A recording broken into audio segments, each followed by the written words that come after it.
Muy buenos días amigos, un fuerte abrazo a todos. Estamos aquí en el Hotel Estelar de Miraflores y en una pequeña conversación con el doctor Paul Salcedo, destacado abogado litigante, especialista en materia penal, para analizar un tema que nos apasiona, ¿no? Que es el tema de la prueba en la apelación. Entonces este tema de la prueba en apelación tiene varias aristas. Entonces pensamos abordarlo desde la perspectiva de las últimas casaciones que se han estado dando por parte de la Corte Suprema. Doctor Paul Salcedo, un gusto saludar. Muy buenos días, estimado doctor Ugaz. Muy agradecido por la invitación, dispuestos aquí a resolver cualquier pregunta. Listo. Es importante para la valoración de la prueba, se dice para la valoración de la prueba, que en la actuación digamos que la participación del juez sea activa porque es inmediativa, oral y contradictoria, ¿no? Tanto es así que ya en la casación 1135-2016 ha resaltado que no puede existir cambios de los jueces que son los que van a, digamos, definir el tema del valor probatorio, ¿cierto? Porque al final del día lo que estarían decidiendo fueran jueces distintos los que están en la actuación, así de sencillo. Pero las preguntas, digamos, las preguntas más importantes son, ¿la sala de apelaciones puede revalorar las pruebas de segunda instancia? ¿Qué dice el artículo 425, inciso 2 del Código Procesal Penal? Dice, el Tribunal Superior no puede otorgar diferente valor probatorio a la prueba personal que fue objeto de inmediación en primera instancia. Y solamente pone una excepción, ¿no? La primera excepción y única excepción establecida por el Código es cuando en segunda instancia se haya actuado medios probatorios que contradigan precisamente esa prueba personal o testimonial. Entonces, aquí va el primer problema interpretativo, porque desde una interpretación literal de ese artículo, en principio estaría proscrito un reexamen de la valoración de la prueba en primera instancia, de la prueba personal o testimonial, o una conclusión diferente a la ya otorgada. Ahora, una consulta ahí. ¿Y por qué está proscrito? ¿Por qué está prohibido? Entiendo yo que sería principalmente porque, digamos, si ya ha habido todo un juicio donde se han actuado las pruebas, ¿correcto? Y es ahí donde han pasado por todo el inmediativo, digamos, la idea no es duplicar el juicio en apelación, ¿correcto? Esa sería la razón por el cual se prohíbe como regla. En efecto, doctor Ugaz, principalmente la razón por la cual se deniega es en base al principio de inmediatez, que permite un acercamiento a la prueba. Es un contacto directo del juez de primera instancia con la prueba testifical, ¿no? Y es motivo por el cual no se puede examinar en segunda instancia. Sin embargo, en la actualidad hay un problema grave que se está presentando. ¿Cuál es? Que más que todo como algo copia y pega en las sentencias de segunda instancia está ese tópico, ¿no? No se puede reexaminar, no se puede dar una conclusión diferente, no se puede revalorar los testimonios, y eso está sirviendo como una excusa para que en segunda instancia verdaderamente no se pueda haber un control, una fiscalización del Tribunal Superior. Entonces ahí cabe la primera pregunta, ¿no? ¿Eso es así? ¿Eso es constitucional? ¿Eso es convencional? Que en segunda instancia el Tribunal Acuo no puede ser un fiscalizador estricto de la razonabilidad, de la racionalidad de lo que se ha vertido en primera instancia. En segunda instancia, se debe respetar o no se debe respetar el debido proceso o la valoración, la justificación, el proceso intelectual del juez de primera instancia que esté por escrito de una forma racional, que asista a los principios de la lógica, de las máximas de experiencia, etc. Entonces, si nuestra respuesta es no, es cierto que no se puede reexaminar, entonces eso directamente sería inconvencional. Porque hay ejemplos, por ejemplo, en el caso Barreto Leiva versus Venezuela, o el caso Herrera Ulloa versus Costa Rica de la Corte Interamericana de Derechos Humanos, que señalan taxativamente que nosotros tenemos derecho a la doble conformidad o la doble instancia de recurrir al fallo condenatorio, que tiene que ser mismas garantías mismos requisitos, sin requisitos excesivos, o sea, la posibilidad igual, idéntica de cuestionar lo que sucedió en primera instancia en una segunda instancia.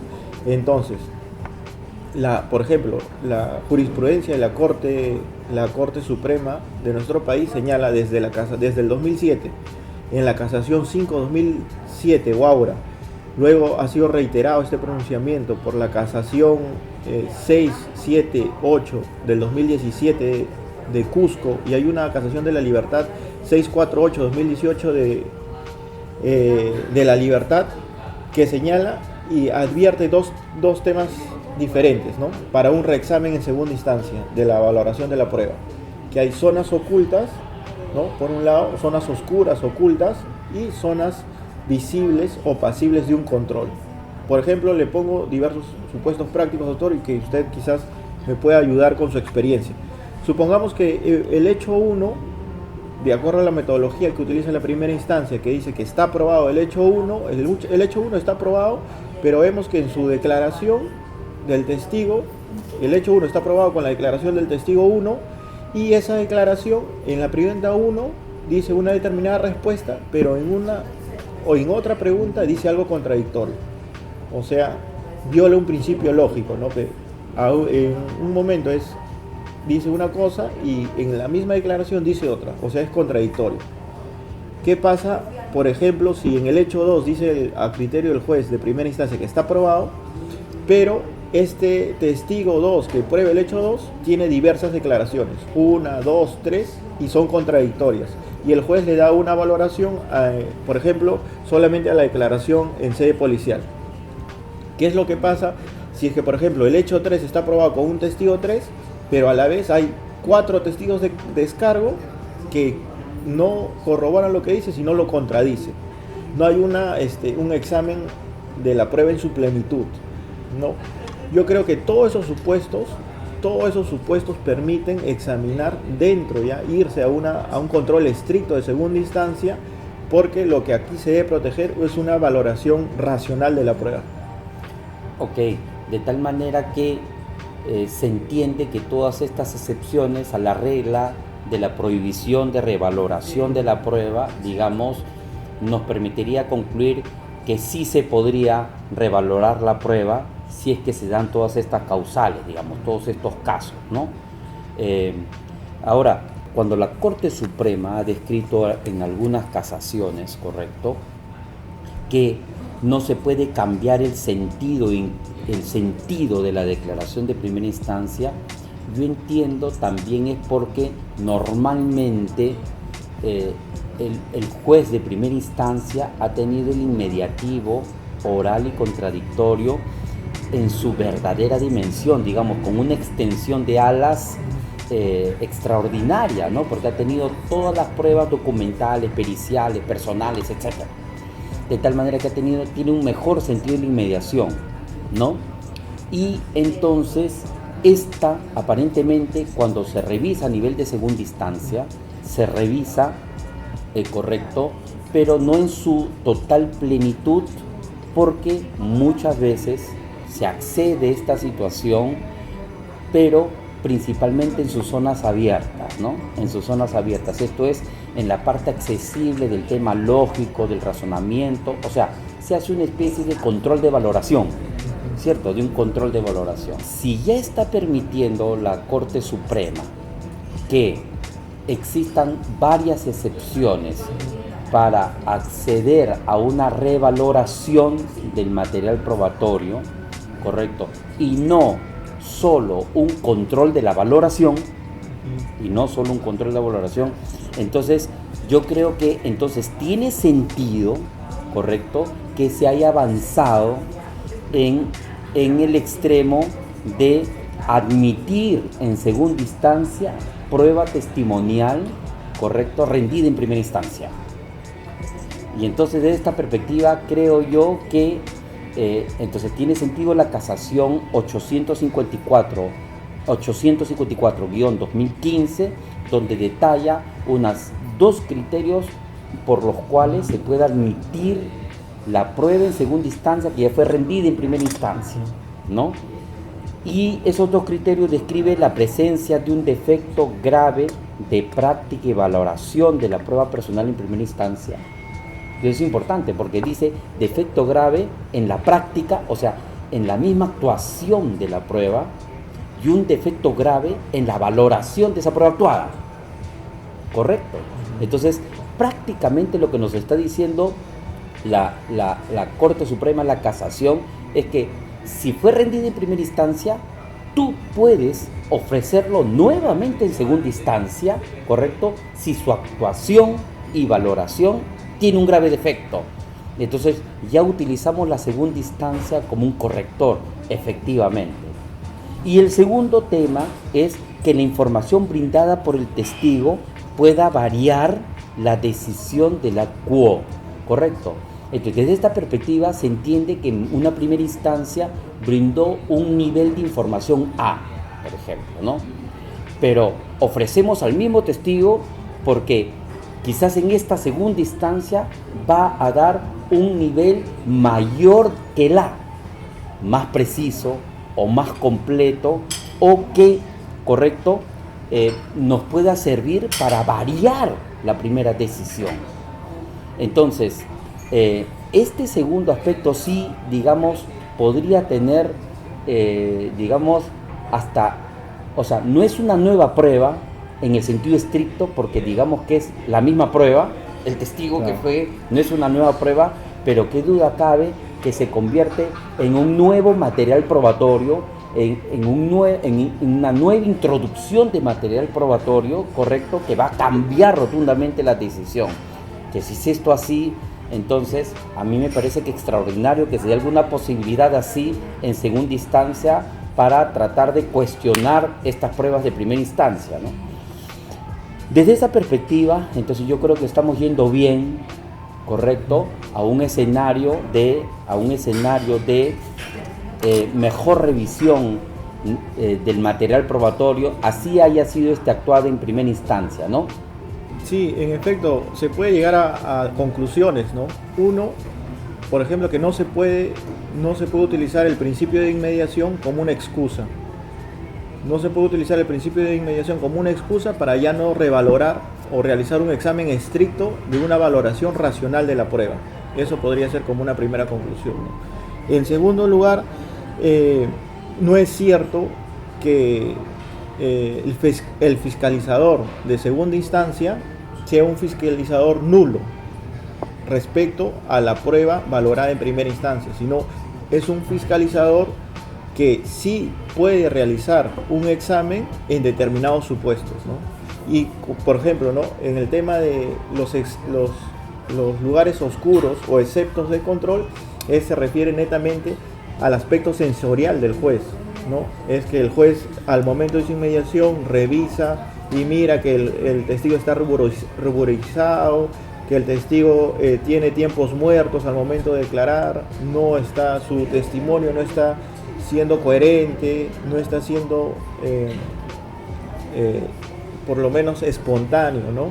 Pero hay otro aspecto que sí necesariamente se tiene que examinar porque tiene que ver con la racionalidad de que se puede ir y hacer un control dentro de ello, ¿no?, principalmente. Ahora, doctor, yo le quería preguntar en relación a su experiencia, usted precisamente en este caso, ¿qué recomienda? ¿Hacer un hecho o un análisis de los hechos desde una perspectiva probatoria o desde una perspectiva de la subsunción jurídico-penal? A ver, bueno, es una pregunta súper interesante, ¿no? En realidad no son incompatibles. Es más, yo diría que son absolutamente complementarias. Porque ¿qué es lo que se prueba en un juicio? Se prueban las afirmaciones fácticas, ¿cierto? Pero no se prueba cualquier tipo de afirmación fáctica. Lo que se prueban son los hechos relevantes, jurídico-penalmente.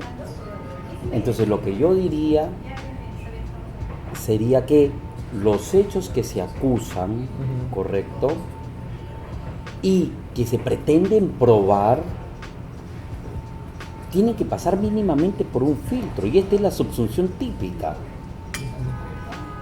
Si no hacemos ese primer filtro sobre la subsunción típica de ese hecho que luego se quiere probar, caemos en el riesgo de que vamos a hacer una serie de material probatorio que al final del día puede ser impertinente, inútil, inconducente, porque no van al tema probando.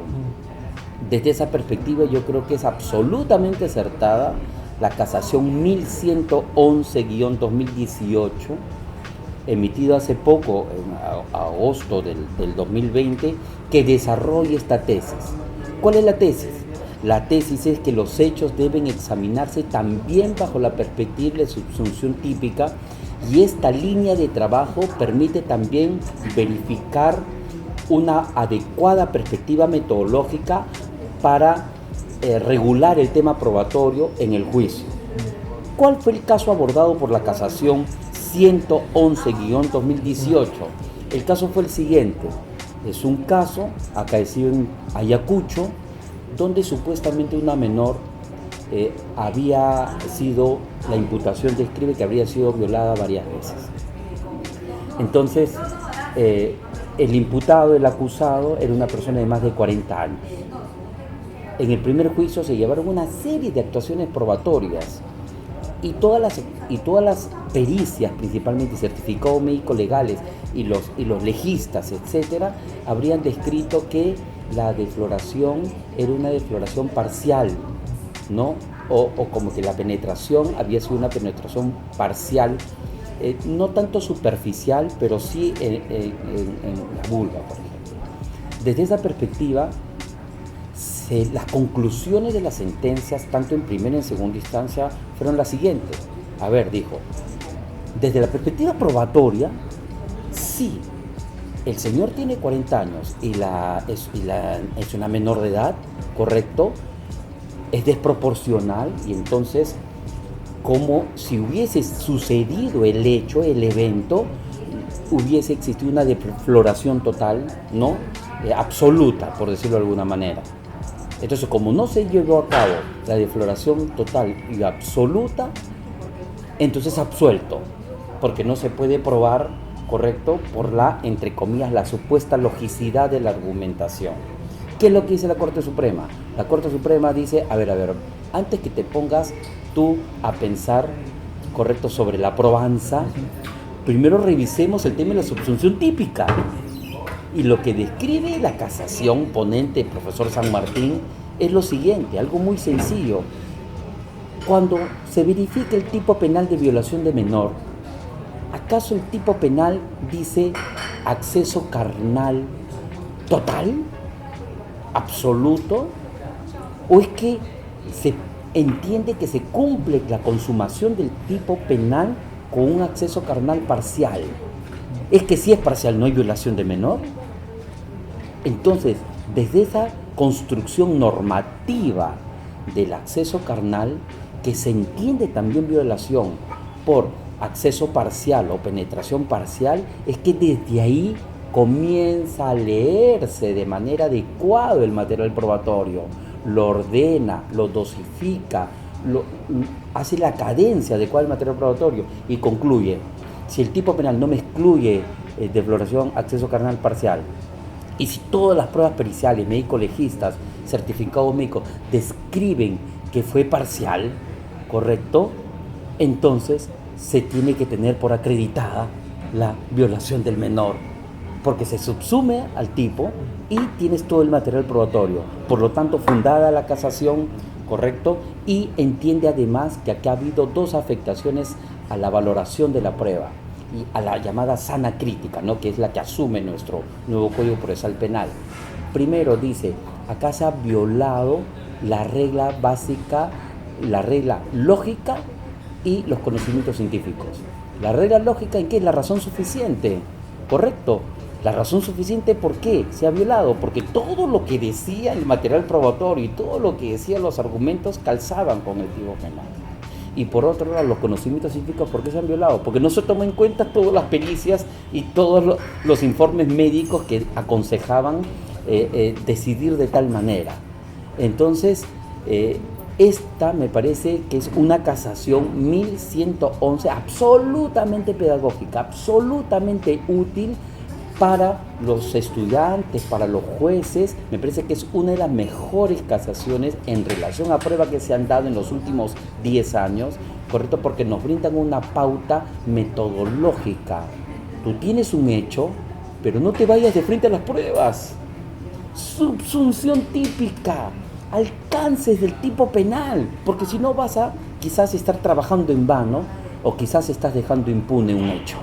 ¿Correcto? Entonces, dentro de este contexto de técnicas de litigación oral, dentro de este contexto de darle importancia a la prueba en el juicio, oye, sin el tema dogmático penal, que lo tengas absolutamente claro, sin el contenido jurídico penal de los elementos objetivos del tipo, mucha tarea podemos hacer, sí, pero sin la pertinencia y la conducencia adecuada para el sistema de justicia, ¿no?